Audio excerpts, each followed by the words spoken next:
Yo, what is up, Speed Railz? Here in New Orleans for Tales of the Cocktail. My first time ever coming out here. It is one of the biggest cocktail conferences in the nation, maybe the world. A lot of beverage creatives out here. One of them who is actually stationed out here in New Orleans is J'Nai, content creator, also event curator, lead bartender. You have a lot of titles. Go ahead, give us a quick intro. What's the deal? Oh gosh, I don't even know what to say. I'm really bad at this. My name is J'Nai. I go by J'Nai Angelle, my first and my middle name. I am a lead bartender at the Chandelier Bar in the Four Seasons Hotel. I am also a cocktail and spirits educator outside of work. So I do a lot of cocktail and spirits education, mostly on social media, and I try to do it in an easy to understand, very accessible way. So I try to use language that is understood by most people and break very complicated things down into simple steps. I also do cocktail classes. I'm going to start doing in-person classes in August, and I'm very excited about it. You are a bartender who is fully utilizing all ways the platform can be used. What inspired you to kind of deep dive into taking advantage of all of that? I think I'm just naturally ambitious. I'm always looking for the next challenge. You know, I feel like you can relate to this. It's like, you know, there's levels to bartending, right? And so I always felt like as I went through jobs, each job was a different level that I had to conquer. So I started this career, you know, in just a college bar. We served margaritas, tacos, and at some point I was like, you know, I really want to, you know, become the person with the highest sales here. I want to make the most drinks and the fastest time. And once I completed that, it was like, what's the next challenge? And then I think the challenge after that, after moving back to the city of New Orleans, was kind of like, oh, I want to master, you know, classic cocktails. And so I learned that. And once I mastered that beast, it was kind of like, you know, how can I do in classic cocktails fast or, you know, in a good amount of time? I used to work at a sports bar too. And it was really competitive. We didn't split tips at this bar. Oh, all women too. It was horrible. The culture there was not great. But It trained you though. yeah, I made it my mission to just be the best in every position that I held. And with that, I also usually kind of like every job had a shelf life, you know? I found myself in a period where all of my jobs, I was only there for like a year and a half. I never lasted a year and a half or more than a year and a half at a job. And I think when I did was probably around COVID. That's probably the longest I had lasted at a job was about 2 years, 2.5 years. So you feel like probably once you're at a job, you kind of get the bearings on it all, and you feel like your growth or development is getting stunted. You're like, okay, I can do this somewhere else and still have an upside of opportunity. Absolutely. And I think it was just a part of getting better, you know, over time. And it wasn't something that I initially wanted to do. It was unintentional. I think I was chasing the money. I realized that certain places made more money, and in order to obtain those financial goals, I had to, you know, grow knowledge-wise. I had to learn things and just like learn how to be better, and then master that and make the money that I achieved. But once I found something better, it was like, well, you know, I want to go there now, you know. So outside of the real estate employment partnerships that you have in place, you also have the content creation side of things where, you know, you're putting this information out there as well as becoming a vessel for other bartenders to put their own knowledge out there. In fact, we're right here in her studio and she has crafted right here in her living room. She doesn't have a living room. She has a studio, a bar, so bartenderish. But, you know, what was the inspiration about getting into this line of work? I have always been a creative person. Like, I think my first foray into content creation or influencing, I did natural hair content. So I would post like my hairstyles and things. All of my coworkers would tell me that they love my hair and ask me all these questions. So I'm like, here you go. Here's all the information you need. It was fun, but it was very short-lived. I didn't have a true passion for it. And so once, and this is the good thing about COVID, one of the good things about COVID is that when I wasn't working and had time to just sit down and think, what do I want to do? You know, like when was the last time you ever just sat down and were like, okay, I have nothing to do with my time. What would I like to do? You know, rather than what do I have to do? And when it came to what I like to do, it was content creation. And so there were all these people selling classes on how to do YouTube and all these things.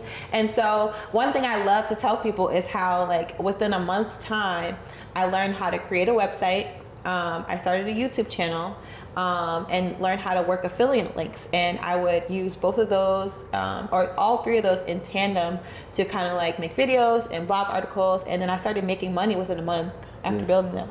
And after that, I was like, I I am a superwoman. I can do anything. I can do whatever I want. I can learn quickly. Yeah, absolutely. And then the thing that I would talk about was organization and tech, because that's like the things that I like to do in my free time. And so it was fun while it lasted, but it wasn't, I couldn't translate it over time. And then I knew I would have to go back to bartending eventually. And so I was like, how can I keep doing this, but with my career? And so I started making videos. I started doing like dancing, because dancing was big back then. Yeah, that's how you so got I would dance and make my drinks, and I remember I made a margarita video and it got like 100 likes on Facebook. And I was like, y'all really like this. So I kept doing it, and here I am now. It started as just fun, and then I realized that over time, if I were going to continue, I had to have a niche, and I made my niche education, because that's what I enjoy the most. Man, I always think, and I'm not gonna say I think, I know the best performing content, especially the one that provides the impact to the creator, is educational, inspirational, entertaining content. Yeah. And I know a lot of times people who aren't content creators or haven't experienced the benefits of it, they probably look at you and like, or do you get paid for the content? It's like, no, the opportunities that result from the content is how I get paid. Yeah. So can you touch on some of the opportunities that have resulted as a result of you being consistent with the content creation? Yeah, of course. I think the biggest was me going to France. I went to France last year. It was a competition. They picked like a few cities. New Orleans was one, and they picked 2 of us to create a video, and my video won, and I got to go to France. But also, I have worked with over like 30 brands on content creation. I did a series with Jim Beam a few years ago, I think 3 years ago, like a 10 video series on Bartending 101. That was really fun. That was probably the biggest project that I've ever had. What are some other things that I've got to do? Just attending influencer events. And even though I'm not a regular influencer, I'm on the influencer list for New Orleans. So all of the things that your favorite foodies and your favorite lifestyle girls, I see them all events. I mean, but I think as you narrow down into a niche, the numbers go down into what an influencer is, because there's just not that many bartenders in the world. So and there's not that many bartender creators. Yeah. So I mean, honestly, if you start getting over 3,000 followers, that's significant. I mean, I run bartender competition and events, and I've seen a bartender with 300 followers pack out a whole venue. Oh, and I'm like, this is a local influencer. This is a person who has people in the community to support him. Yeah. If they said, go buy this, go support this dentist over here, they can influence decision making. I love that. Another one of the things I like about content creation also, especially for minorities and even women, is opening up the door to opportunities once again, because sometimes locally those opportunities aren't available. Yeah. What are your thoughts on that? I would say for me, in the beginning of for bartending specifically, I think if you are one of those people who experience that in life and you have the opportunity to travel, I would say when I started out, I think traveling was the thing that got my name out there the most. And so when I started to do social media, the relationships were already there. So like, coming to Tails or going to like Bartending Brooklyn or Portland Cocktail Week or things like that, that's really what helped me. And also like brand trips and things. But I understand how people might not have access to that, because I really didn't get access to that until I started working in craft cocktails, because I didn't start out as a craft cocktail bartender. That's just what I became. And I think social media is there. I think especially if you like target your social media to the things that you want to manifest in your life, if you want education, you can start talking about the things that you've learned, and also the algorithm will help you too. It will. Once you start posting things that you want to see, the algorithm will start pushing it to you and pushing people, or pushing you to those people as well. What was the motivation for you to go on your first industry related trip? There's a ton of bartenders who have never done that. There's a ton of bartenders who've never heard of Tales of a Cocktail. Yeah. I mean, I was one of those people, and like after a while, people kept saying like, you know what? I guess I'll go, because I'm corporate, club, bar. Yeah, volume. I totally understand. And you know what? There's a long backstory to that. But I mean, just to keep it simple, when I started in craft cocktails, because there's definitely different. I would call it basic bartending, and then crafts and cocktail bartending, right? I was used to the basic. I had mastered the basic bartending, and then I was moving into craft bartending. And in that, in New Orleans specifically, the community is very white and very male. Mm-hmm. And so as a Black woman, I couldn't find community. And I had tried, trust me. I couldn't find community at work, so I went to the organizations, bartending clubs and organizations. And the community was a little more diverse demographically, but the mindset was the same. It was very closed-minded, very angry all the time. You know how you get those bartenders that come to work and just want to complain.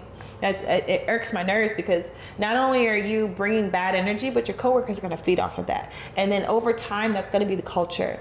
And that's what I feel like really creates depression in our community, is that like you could be a happy person, but when you come to work with unhappy people, you're going to become unhappy, because the customers are coming to be happy too. It's like a reflection of what's happening with the staff. So absolutely, you can start getting negative customers because the staff is negative, and now the whole thing needs to be burned out. And I was like that. I also would drink a lot after work, because that was the culture, you know? And so at some point I realized that this wasn't the life that I wanted, but I really enjoyed bartending. And so I had heard about the first industry event I did was Behind the Barrel in Kentucky. I forgot how I heard about it. I think it was just from a brand rep or something like that. And I applied, got in. They flew me to Kentucky for 3 days. And then we did all this white people stuff in the woods. It was great. Drinking whiskey, and I got to meet the people who made it. I was like, this is life? And then once I did that and I realized those experiences existed for us, I went with it. And let me tell you, when I went back and told my coworkers about it, they were unimpressed. And I'm like, this is why we can't have nice things. Because you don't appreciate nothing. Then I went to Camp Run-A-Muck. This is all in like a 6-7 month span. And I will tell you what I've told people before about Camp Run-A-Muck. So there was a particular experience that I had there. It was around the pool, you know, all these, it's a bartending camp. Just to preface, it's a bartending camp in Kentucky. And I went to bartending camp, and there were people next to me that I was walking by having a conversation about, you know, cocktail specs, things that bartenders talk about. And they stopped me and they were like, J'Nai, what do you think? And when I tell you, it stopped me, and I literally was shocked. Nobody had ever asked me what I thought about drinks before. And I have been bartending for a long time. Nobody has ever took the time to actually care about my opinion on things concerning cocktails and spirits. And it's that one moment that I realized, like, wow, like, I have really been in a box.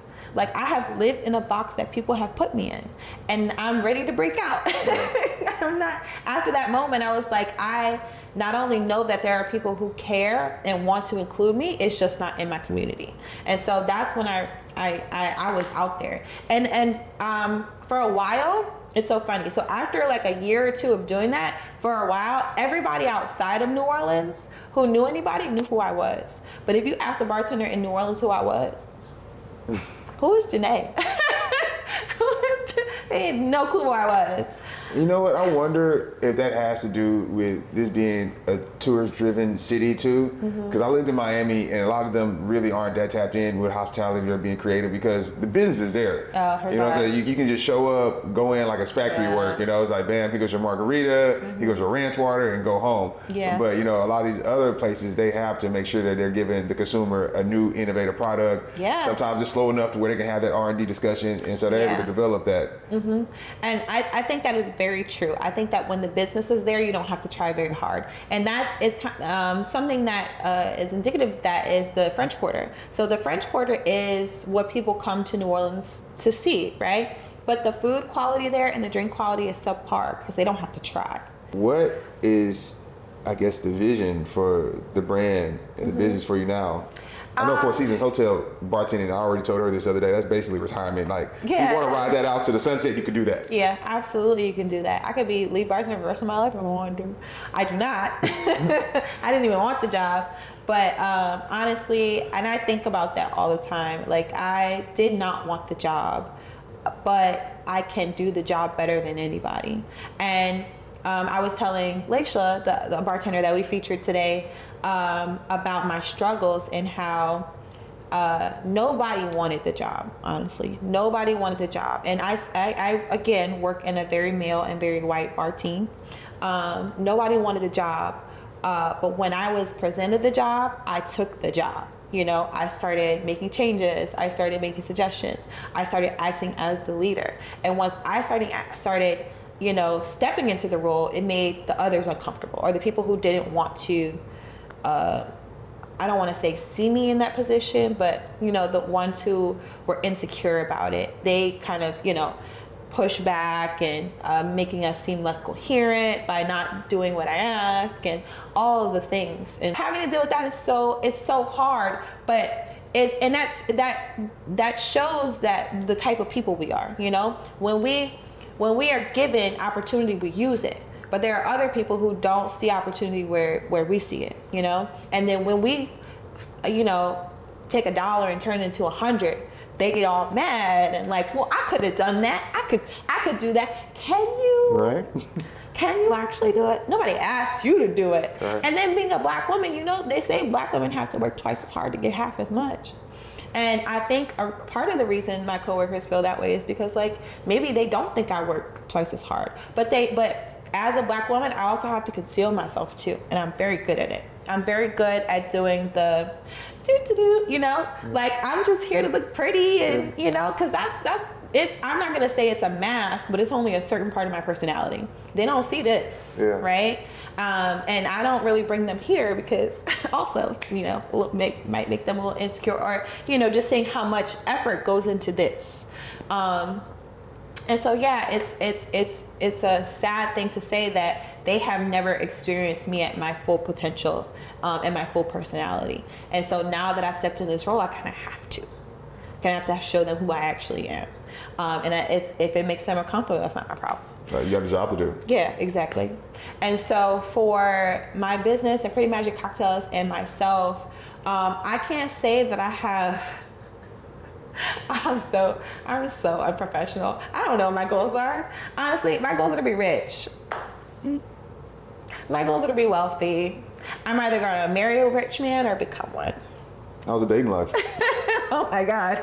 As a bartender, people don't talk about it. Oh God. Especially as a bartender, picking up side hobbies and hustles and. I don't date bartenders. Let's start there. I'm scared of dating someone who is secretly jealous or, you know, hates me. You think a bartender would be secretly jealous of nature? Not everybody gets these opportunities. Not everybody's sitting down with John Pittman and having a chit chat, you know? You don't think civilian also wouldn't have their own insecurities? That's very true. But I feel like I don't want competition in my relationship, you know? And I feel like... Farmer, maybe? No. You're out here in the country. Right? Oh gosh. You find some guy that works the fields. Not the country. No, thank you. This is the country. But just I have never had success in that arena, and so it scares me. And I feel like most of the men that I encounter are like that, and so I'm scared that I might end up with somebody who is secretly like that, and that's the life that I wish upon nobody. What's the world like in the professional bartending realm? Because, you know, I'm not in that realm. I'm more so business, marketing, media. But there's a craft side. There's a craft circuit. You know, a lot of these people at Tales of the Cocktail, they all know each other. What is that community like at that level? It depends. I feel like there are multiple like subgroups. I would say there are the pretentious ones, you know, with the designer and, you know, the designer bartenders, as I like to call them. I would consider myself more laid back and more in the diverse crowd, you know. There's also the Latin bartenders. I think they tend to click up a little bit. Have you noticed that? No, I'm not. Well, I noticed it a lot at Tales. The Latin bartenders, they gang. They love each other, and the Latin, they all link up with the Latin brands too. So that's one subset to kind of pay attention to. Like the Latin bartenders, they all, because it's close. You know, the Caribbean's right there, Mexico's right there. So they all come up here and party, and with the tequila and the agave brands, they do it. Who else? Also, if you notice, a lot of the agave brands have Latin brand ambassadors. I've noticed. I mean, that's not ridiculous to say that. No, it's not. It makes sense. And we love that for them, because that's a community where they can all be themselves. I would say the black bartenders kind of link up too. You know, I probably know at least 80 to 90% of the black bartenders here, and I'm very proud of that. You know, there's not that many black bartenders getting that much representation. Like, it's not often you see the black bartenders, you know, in commercials, you know, being the ones that get these big guest bartending opportunities. Yeah. And I say this, like, I feel like I might have one of the biggest followers as a black bartender. And even me, I have to go out here and hand-to-hand combat. Even at the same time, I went into it knowing that I didn't want to build my brand on liquor relationships, because I feel like that is just one of the things that we sell in our industry. And understanding, like, as people who do this as a way for survival, that we need to understand all the avenues to really truly be great. But I just, and that's one of the reasons I built Speed Railz too, was to kind of start spotlighting the people who might not have the mechanical talent to do content creation, much like you. But seeing kind of how the circuit works, I feel like there is a lack of opportunity diversification. Yeah, I would say so. And then, we're trying to move past DEI now. We can't even, it's like passe to use the term even, which I think is crazy. So for example, I'm doing a seminar on Wednesday, and I forget the original title, but it said it had DEI in it. And then, I don't know if I can say this. What can you? I think Tails suggested that we not use DEI. That's good. In our title, so now it's called Inclusive Workspaces. Interesting. Honestly, I'm not gonna be this person like, you need to give me an opportunity because I'm black or nothing like that. But I do think that we need to start recognizing people who are talented, and we do need to start having more programs in place to develop raw talent too. Because at the end of the day, nepotism hurts everybody. It's very true. Like, you just give somebody an opportunity because you know them, is like, that's gonna hurt your business down the line. But some of these people have so much money that they can't even see that it's inefficient. Right. Absolutely. Also, thank you for the money, because I definitely asked people to sponsor my thing last minute, and they were just like, "Here you go." I gave you money. I yes, they're. I thought you said, you talking about brands. No, not you. That's good. That's good. So that works. You get brands to come in here to support. So talk to me through that arrangement with the. What's the name of the Pick Up My Shift? It is called, it had a proper name, but I don't ever use it, so I just call it Pick Up My Shift. And basically the concept is, on social media, I teach people cocktails and I educate them on spirits. And so instead of me teaching you, it's going to be other notable bartenders back here doing the education, because some of them are a lot more knowledgeable than me on certain things, and they can teach you more. And it has really shown me the creativity that exists out there, because people come in here with all these concepts, and like their cocktails are so thoughtful, and I was like, I ain't doing that for Instagram. Like, thank you, this is great. Like, people really appreciate it. They're working at home to build some of these ingredients. I'm not doing this. I'm so glad you are here to do it. But so I, in terms of like communicating with brands, I started with smaller brands. For example, this brand right here, I can't remember what the name is. I'm sorry. Okay. I can't remember what the brand is, but it's like this bottle on the ground over there. Green one? Yeah. They were one of my first sponsors. And so I started with smaller brands. It's called Freeland Spirits, women owned, women operated, right? So I paired them with all women, of course. But yeah, I reached out to smaller brands. I started at a lower price point. Small brands start off with a smaller price point, just to get kind of like just to kind of get the project going. And then I bring in the heavy hitters first. And luckily I have those relationships with the bartenders who are prominent and powerful. People who do their craft well and are known for it.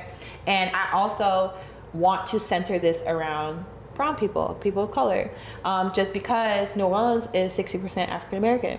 But when you look at the bartending, the makeup of bartenders in the city, most bartenders are white and male.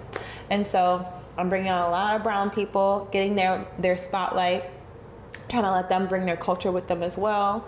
And brands are into it. I knew I was onto something. I knew that these people wanted the opportunity, and I knew that success is achievable faster and at a larger scale through collaboration. And so I was like, these people keep talking about it, being on video. You're gonna come over and pick up a shift, And so I initially asked people, and they were all going, I expected somebody. No, there were ones scared. So over the years that I've been doing this for 5 years, I have asked people to do it, and they were always kind of like, I don't know. But as soon as I started bringing on people who were about it, everybody's like, I think I want to come on now. And so once brands saw the types of people I was bringing in, they were like, oh yeah, this makes sense. Like they saw the quality of the content, and when these are knowledgeable bartenders, so they're coming on and giving all kinds of facts about these spirits and things that regular people would never think to say. You know, you saw Leishla. She had written her notes. She talked about how it was produced by two brothers and all this stuff.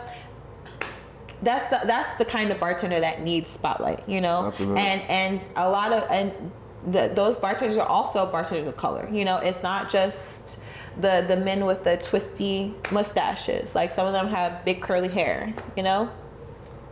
So, I think that's necessary too, because I think brands, they have to do some internal reorganization of their KPIs, and they're just moving slow like every other big corporation is because, you know, when you're a brand and you're trying to make sure that certain bars move your spirit, you have certain things that you're looking for. Is it on the menu? Is it at the top of the menu? Is it on the back bar? Is it visible on the back bar? Yeah. It's like, but you also have those same people who work in that bar who a lot of times have thousands of followers, even just, you know, regular people. Yeah. And it's like, if their friends follow them online and they're not in the bar all the time, but if that bar was talking about the spirits that they had inside the bar, then you can start having more brand visibility as a brand, and you start empowering a lot of those bartenders doing those sort of things. Yeah, absolutely. So I think that at the end of the day, the people who are in charge of trying to make sure these venues are pushing these spirits also haven't really fully connected with how they can take advantage of it. So you're doing it, and I think there's going to be some huge ROI from it when they start seeing it, especially when you start getting a bar manager or owner in here working with a spirit that's not in their bar, but then now they bring it to their bar because they had a chance to actually work with it because you physically put it in their hand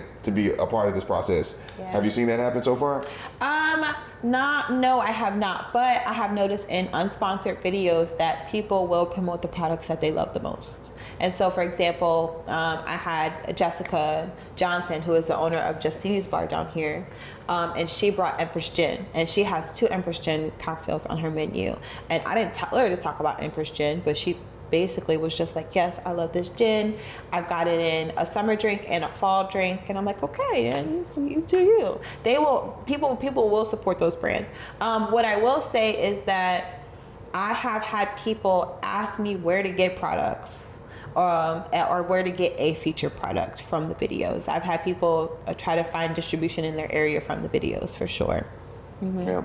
And I mean, if you are a bartender, bar manager, bar owner, I think you need to be creating your own cocktail videos for every cocktails on your menu. If you have 17 cocktails, that should be 17 videos. Okay. Because right now people are, you know, looking at this content online, especially on TikTok, they're searching where they're going to go, what they're going to drink, and it should be your face on there. But this has been a great conversation.